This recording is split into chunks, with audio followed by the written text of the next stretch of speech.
And when you look at your guys' defense, why is defensive line depth so important, and why is that something you guys have been focusing on? I would say last year we rolled like Rodas, Gio, Kurt, James, me, Cade, Darian got in there, and you even see that like we even had games where James was playing 45 plays, 50. Rodas got in some games like 51 plays, and Fick just came out this year and said, he goes, you can't do that. He goes, especially with the pace of play of college football today, you need 6 guys who can play every single snap, and the extra people who are good at certain things. Like, I mean, you've seen like I come in rundowns, or Kurt and James are in for our team pass periods where it's obviously team pass screen draw.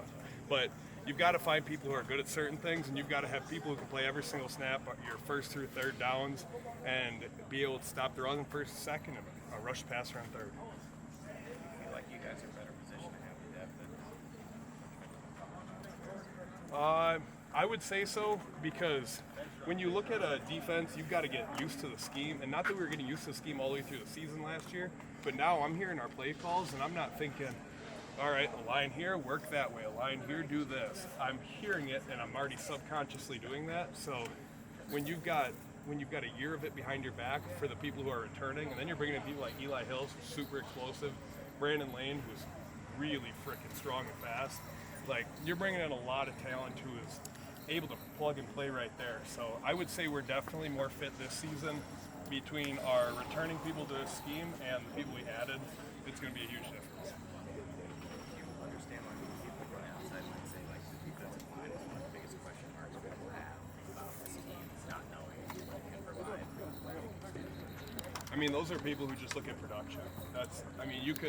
You could put up a stat sheet. They wouldn't even look at what position those people were at. All they care about is how many sacks, TFLs, and tackles are attached to their name.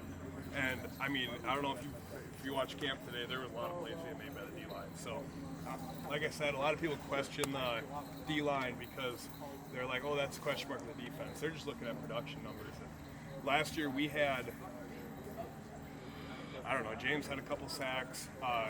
Kurt helped me create my first sack, so I'm always appreciative of that.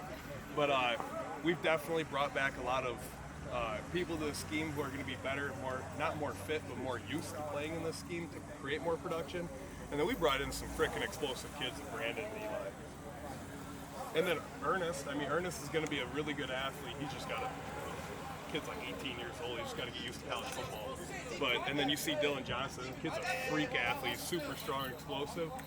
And then you just got a lot of other guys who they know the playbook like the back of their hand. They're in the right place at the right time. When you do that, you create plays. For you too.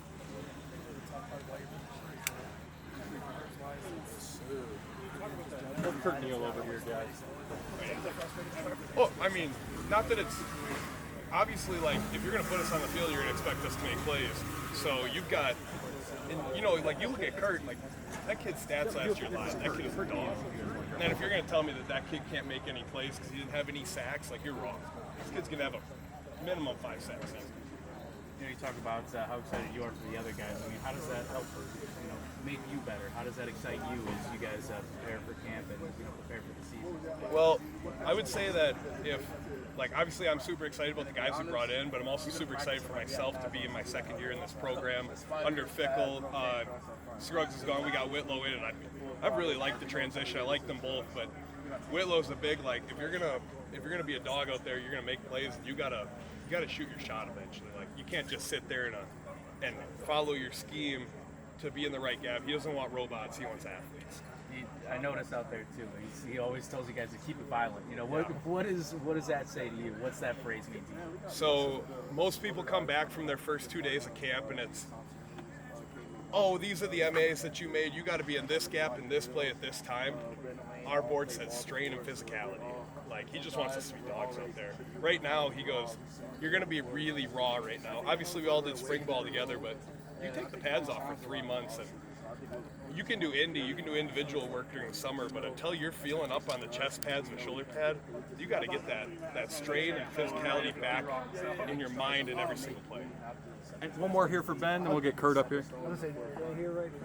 the spokesperson. You have a pet at home?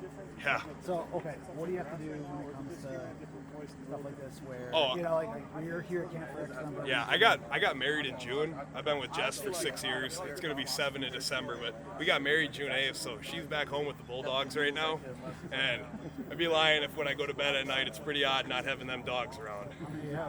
I got 2 Bulldogs. I got a Frenchie and an English Bulldog, Mabel and Nala. I take it you're FaceTiming when you can. Oh yeah, I'm calling Jess 3 times a day. I'm asking her to send me videos of dogs. Oh yeah, I miss some things. They're my babies. All right, we'll get